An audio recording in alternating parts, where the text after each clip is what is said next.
तो गाइस, जैसा कि आप लोगों ने मेरे सोल लैंड 5 के एपिसोड को देख रहे होते हैं, मैं स्टार्टिंग में मुझे आइडिया नहीं था कि एपिसोड कैसे डाला होता था, इसलिए बैकग्राउंड नॉइज़ काफ़ी आता था। इसलिए मैं इस पुरानी वीडियो को फिर से एडिट कर रहा हूँ कि आपको टेंशन लेने की कोई ज़रूरत नहीं है। जो अपकमिंग वीडियो है वो भी आती रहेगी। जैसा कि हम लोगों को पता है, गॉड रिलम में ज़ीबू अपने बच्चे को बताते बताते अपनी पावर को यहाँ पे यूज कर दी होती है, जिस वजह से उसकी डेथ हो गई होती है। और इसके बाद तांसन उसकी डेथ के बाद वो जो डिवाइन वेपन होती है असुरा स्वॉर्ड को जीबू के बॉडी के अंदर और ट्राइडेंट को अपनी बॉडी के अंदर डाल दिया होता है और अपने आप को सेक्रीफाइस कर दिया होता है और बोल रहा होता है कि जीबू, तुम्हारे बिना ये जिंदगी मीनिंगलेस है। क्या फ़ायदा है तुम्हारे बिना इस लाइफ की। उसके बाद वो अपनी पावर को वहाँ पे गैदर कर रहा होता है। फिर हमें दिखाया जाता है, तांसन बोल रहा होता है कि जीबू को याद करते हुए 10,000 ईयर की कल्टीवेशन क्या फ़ायदा है, गॉड रिंग की स्टार्टस भी क्या फ़ायदा है। उसके बाद वो यहाँ पे मर के जीबू की तरफ जा रहा होता है, बोल रहा होता है कि मैं रिबर्थ करूँगा, जिस वर्ल्ड में तुम रिकार्नेट हुई होगी वहाँ पे मैं रिबर्थ होऊंगा और मैं तुम्हें फिर से ढूंढूंगा जीबू, और मैं तुम्हारे लिए यहाँ पे मर रहा हूँ। दूसरी तरफ हमें एक बच्चा दिखाया जाता है जो यहाँ पे सांस ले रहा होता है। वो और कोई नहीं, वो तांगसान होता है गाइस। और तांगसान को यहाँ पे एक भेड़िया आके लेके जा रहा होता है, जहाँ पे तांगसान बोल रहा होता है कि दुनिया काफ़ी ज़्यादा स्ट्रेंज है और डेंजरस है। और वो जो भेड़िया होता है उसे लेके जा रहा होता है। तांगसन के पास कोई भी पावर नहीं होता क्योंकि वो एक छोटा सा बच्चा होता है। इसी वजह से वो यहाँ से खींचा हुआ जा रहा होता है। उसके पैरों के ऊपर भेड़िया होती है और ये बोला जाता है क्रूएलेस्ट टेस्ट है उनका। इस वजह से वो यहाँ से खींचे हुए जा रहे होते हैं, यहाँ पे तांगसन भी यहाँ से खींचा हुआ जा रहा होता है। और हमें दिखाया जाता है कि तांगसन बोल रहा होता है कि ये तो डेथ तो नहीं है पर ये स्लेवरी है जो बहुत ही बुरा है।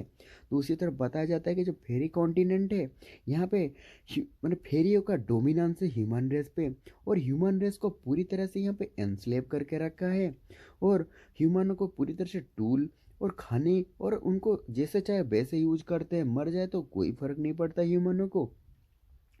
उसके बाद वो बोलता है कुछ भी हो या कितनी डिफ़िकल्टी हो जाए ज़ीबू, मैं बिल्कुल तुम्हें ढूंढ के रखूँगा और कहीं पे भी तुम कहीं पे भी रहो मैं तुम्हारे पास ज़रूर जाऊँगा।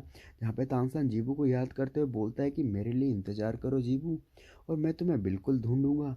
और दूसरी तरह हमें दिखाया जाता है फेरी कॉन्टिनेंट विंड वुल्फ के टाउन का, जहाँ पे ह्यूमन गैदरिंग रहती है, मतलब जहाँ पे स्लेव करके उन्हें रखा गया होता है। दूसरी तरह हमें दिखाया जाता है एक बच्चा रात के टाइम पे प्रैक्टिस कर रहा होता है। और गाइज मैं बता दूं आपको, ये और कोई नहीं तांगसन होता है जो अपनी सोल लैंड वन वाली स्किल को यहाँ पे सीख रहा होता है। उसके पास तो कोई दूसरी स्किल होती नहीं है और मेडिटेशन कर रहा होता है।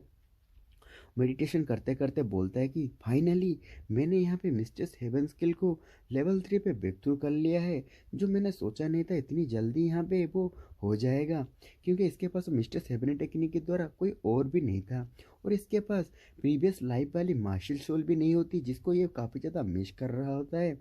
बोल रहा होता है इस वर्ल्ड में ह्यूमन पूरी तरह से मिजरेबली जीते हैं, इनके पास काम करने के लिए दक्षता तो है लेकिन ये किसी तरह की पावर नहीं है, जिसकी वजह से ह्यूमन काफ़ी ज़्यादा कमज़ोर है इस वर्ल्ड पे। जहाँ पे वो सोच रहा होता है, ऐसे सोच के बोल रहा होता है कि मेरी मिस्टर सेवन स्किल में इतनी सारी चीज़ें हैं। दूसरी तरफ वो सोचता है कि यहाँ पे मॉन्स्टर और एल्फ के द्वारा ह्यूमन पूरी तरह से एनस्लेव किए गए हैं। 3 साल हो गए जब मेरे को मेरे गांव से इन लोगों ने यहाँ से लेके आ गए थे और मेरे साथ काफ़ी सारे चाइल्ड भी आए थे, पर 1/3 ऑफ उनके बंदे मारे गए हैं। इसी वजह से कुछ भी कंडीशन हो मुझे यहाँ पे सर्वाइव करना पड़ेगा। लगता है कि मुझे स्ट्रांग बनना है और मुझे जीबू को भी तो ढूंढना है। उसके बाद बोलने लगता है कि मुझे तो अभी भूख लग रहा है, चलो फॉरेस्ट को एक्सप्लोर करते हैं। और फॉरेस्ट को एक्सप्लोर करके एक सेब पा लेता है, उसे खा रहा होता है। तभी वो सडनली कुछ देखता है, नोटिस करता है, बोल लेता है कुछ हो रहा है। और दूसरी तरह हमें दिखाया जाता है एक बंदा वहाँ से भाग रहा होता है तेज़ी से। तभी वो बोलता है कि ये तो ह्यूमन है जो कि मास्क पहना होता है और उसके पीछे एक ऊल पड़ा होता है जो कि उसे इंजोर्ड किया होता है। और तांगसान इसे बैठ के देख रहा होता है, बोल रहा होता है कि ये क्या चल रहा है। और जो उल्फ होता है बोल रहा होता है कि तुम छुपो मत, मैं तुम्हें यहाँ पे स्मेल कर पा रहा हूँ, और उसे ढूंढ रहा होता है। तानसेन समझ जाता है कि ये 3rd रैंक का उल्फ मॉन्स्टर है। और जो बंदा होता है कि ये यहाँ मैं और भाग नहीं सकता, वो वहाँ पे खड़ा हो जाता है, जहाँ पे तानसेन बोलने लगता है कि ये बंदा करने क्या वाला है, क्योंकि कोई ह्यूमन यहाँ पे 3rd रैंक के मॉन्स्टर उल्फ को नहीं हरा सकता। सडनली वो बंदा यहाँ पे कुछ पावर को एक्टिव करता है, जहाँ पे तामसान देख के शॉक हो जाता है कि ये कुछ ट्रांसफॉर्मेशन कर रहा है। कैसे ह्यूमनों को इस तरह की पावर कैसे मिल सकती है, जो मैंने पहली बार ऐसा देखा होता है। और वो एक थर्ड रैंक के उल्फ मॉन्स्टर से फाइट कर पा रहा है, जहाँ पे उल्फ मॉन्स्टर विंड ब्लेड को छोड़ रहा होता है। वो बंदा अपनी पावर को यहाँ पे यूज कर रहा होता है। दूसरी तरह हमें दिखाया जाता है उल्फ पावर और बंदे का पावर फाइट हो रहा होता है। सडनली वो बंदा उल्फ के गर्दन को काट डालता है। जैसे काटता है, उल्फ का दूसरा भाई आ जाता है, बोलने लगता है कि साले कुत्ते, तूने कैसे मार दिया मेरे भाई को। वो बंदा पूरी तरह से कमज़ोर हो गया होता है, उसने अपनी पूरी एबिलिटी को यूज कर दिया होता है। जैसे उल्फ उसे मारने ही वाला होता है, तांगसन अपनी पावर को एक्टिव करके उसकी तरफ बढ़ जाता है, और तांगसन उसको मारने ही वाला होता है और सडनली मार देता है, क्योंकि तांगसन यहाँ पे मिस्टर जेड हैंड को यूज किया होता है उस वुल्फ को मारने के लिए। और फाइनली उसके आंखें फोड़ देता है। उसे मारने के बाद तांगसन पूरी तरह से थक गया होता है और बोलने लगता है कि मेरी जो बॉडी है काफ़ी ज़्यादा वीक है, और एक स्नीक अटैक उसकी वाइटल पॉइंट को किया, जिस वजह से वो यहाँ पे मारा गया और मेरी टारगेट को पूरी तरह से मैंने ख़त्म कर दिया। उस बंदे के पास वो जाता है, जो बंदा बोलने लगता है कि तुम्हारी कोई विश है तो मैं यहाँ पे फुलफिल कर सकता हूँ। वो बंदा तानसन को देख के बोलता है कि तुम तो के बच्चे हो। तानसन बोलने लगता है कि मेरे पास एक क्वेश्चन है। वो बंदा बोलने लगता है कि चलो मुझे पूछो जल्दी। वो बंदा यहाँ पे उसे फुलफिल करना चाहता था, जहाँ पे तानसन पूछने लगता है कि तुम्हारी जो एबिलिटी ट्रांसफॉर्मेशन की, ये कैसे मिल सकती है।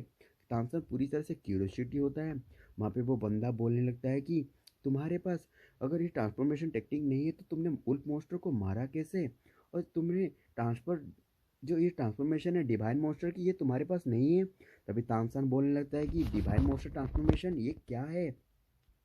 तभी वो बंदा समझाता है कि डिवाइन मॉन्स्टर ट्रांसफॉर्मेशन ये एक कॉन्ट्रैक्ट होता है, जो कि ह्यूमन और मॉन्स्टर या फिर फेरी रेस के बीच में होता है। तांगसन बोल लेता है कि तुम्हारा मन है मतलब है एक मिस ब्लड। तभी वो बंदा बोलता है कि हाँ, क्योंकि ब्लड कनेक्शन से ही हमारे पास पावर आती है, और इस पावर को कुछ ही लोग होते हैं यूज कर पाते हैं मेरी तरह, और इसी वजह से इस पावर को यूज करके हम थोड़े पावरफुल होते हैं। और वो तामसान से और समझाने लगता है कि ये जो वर्ल्ड है, यहाँ पे काफ़ी सारे ह्यूमन वेसल हैं, जो कि मॉन्स्टरस फेरीरस को यहाँ पे उनके पास ही है, और वो लोग स्लेब है, और ऑर्डिनरी ह्यूमन यहाँ पे रह ही नहीं सकता। और मैं नहीं चाहता कि ह्यूमन रेस कभी एनस्लेव हो, इसी वजह से हमें स्लेवरी से निकलना पड़ेगा। और आज का मेरा जो टैक्स था वो यहाँ पे उल्फ लॉर्ड को मारने आया था, पर मैं यहाँ पे मारा गया। तभी तामसान पूछने लगता है कि मिक्स ब्लड इनहेरिटेजर ये क्या है, ये डिवाइन मोशन ट्रांसफॉर्मेशन ये क्या है, उसके बारे में पूछता है। तो बंदा बताता है कि अगर ये जो पावर होती है डिवाइन मोशन ट्रांसफॉर्मेशन ही इनहेरिटेंस से मिलती है, या फिर कोई बंदा अपनी पावर को अगर किसी को दे, अगर ये पावर तुम्हें फिट ना करे तो तुम सडनली वहीं पे मारे जाओगे। मतलब ट्रांसफॉर्मेशन पावर किसी को दिया जाए या फिर ब्लड ब्लड से मिलती है। यहाँ पे तानसन के पास तो इसकी ब्लड नहीं होती, पर ये जो बंदा होता है इसे समझा रहा होता है, अगर ये टेक्निक तुम्हें फिट ना करे तुम सडनली वहीं पे मारे जाओगे। तांगसान बोलने लगता है कि मोस्टर गॉड पावर क्या ये मोस्टर रेस या फेरी रेस से निकलती है। तो बंदा खांसते हुए बोलता है, क्योंकि उसके मुंह से खून निकल रहा होता है, बोलता है कि ऐसा नहीं है, जो ब्लड लाइन और ये सब निकल रहा होता है, ब्लड लाइन पावर से ही तुम बढ़ सकते हो या फिर मर जा सकते हो। मेरा ना यहाँ पे जोजियान जी है, और मैं यहाँ पे मरने वाला हूँ। इसी वजह से मैंने देखा कि तुम इतने छोटे उम्र में इतने पावरफुल हो, इसी वजह से मैं अपनी मोस्टर गॉड पावर को तुम्हें दे रहा हूँ, कि मैं चाहता हूँ कि तुम ह्यूमनों को हेल्प करो। अगर तुम सच में चाहोगे तो हमारी ऑर्गेनाइजेशन को ज्वाइन करना। और ऑर्गेनाइजेशन का नाम रिडीम्पशन है। वहाँ पे वो बोलने लगता है कि जब तुम पावरफुल बन जाओगे इसके लिए निकलना ढूंढने के लिए जो ह्यूमनों को बचाती है। दूसरी तरफ तामसन को वो अपनी पावर को निकाल रहा होता है, बोल रहा होता है कि एक दिन आएगा जो मॉन्स्टर और स्पिरिट रेस हमें एंस्लेव किए हैं, हम उन्हें ओवर पावर कर देंगे, उन्हें फेंक देंगे, मतलब उनके ऊपर चले जाएंगे। और बोलने लगता है कि मेरी बॉडी को तुम कलेक्ट मत करना, अपने आप को एक्सपोज मत करना, ताकतवर बनना, पावरफुल बनना, ऐसा समझा रहा होता है। जहाँ पे उस ताकत को तामसन देख रहा होता है, और ये बंदा बोल रहा था कि ह्यूमन यहाँ पे बचेगा जिएगा। और तामसन सडनली उस पावर को ऑब्जर्व कर लेता है। जैसे ही वो पावर तामसन को हिट करती है, तामसन के अंदर इनरमस पावर जाने लगती है। वो जो पावर उसके अंदर जाने लगती है मॉन्स्टर गॉड पावर की, उसकी बॉडी के अंदर जाने लगती है, जिस वजह से इसकी मिस्ट्रेस हेवन स्किल भी इवॉल्व होने लगती है। और मॉन्स्टर गॉड पावर से इसकी बॉडी नरिश होने लगती है, मिस्ट्रेस हेवन स्किल भी इम्प्रूव होने लगती है इसकी। इस वजह से तामसन यहाँ पे पावरफुल बोलने लगता है कि मेरी जो ये चीज़ है मैंने सडनली मॉन्स्टर गॉड पावर को ऑब्जर्व किया है और मुझे फिट कर गई है, मुझे कोई भी लाइफ थ्रेट नहीं है। तभी वो कुछ सोचता है और उल्फ मॉन्स्टर को देखता है, उल्फ मॉन्स्टर के पास जाता है, फिर उल्फ मॉन्स्टर के पास जाके उसकी हेवन स्किल को यहाँ पे एक्टिव करता है, उल्फ मॉन्स्टर की ब्लड लाइन को यहाँ पे ऑब्जर्व करने की कोशिश करता है। धीरे धीरे करके दिखाया जाता है, तांगसन बोलता है कि जो ब्लड लाइन पावर है मेरे अंदर आ रही है, इसे मैं ईस्टियस हेवन स्किल से आसानी से ऑब्जर्व कर पा रहा हूँ। फिर दूसरे उल्फ मॉन्स्टर के पास जाता है, उसे भी वहाँ पे एक्सेप्ट करने लगता है उसकी ब्लड लाइन को।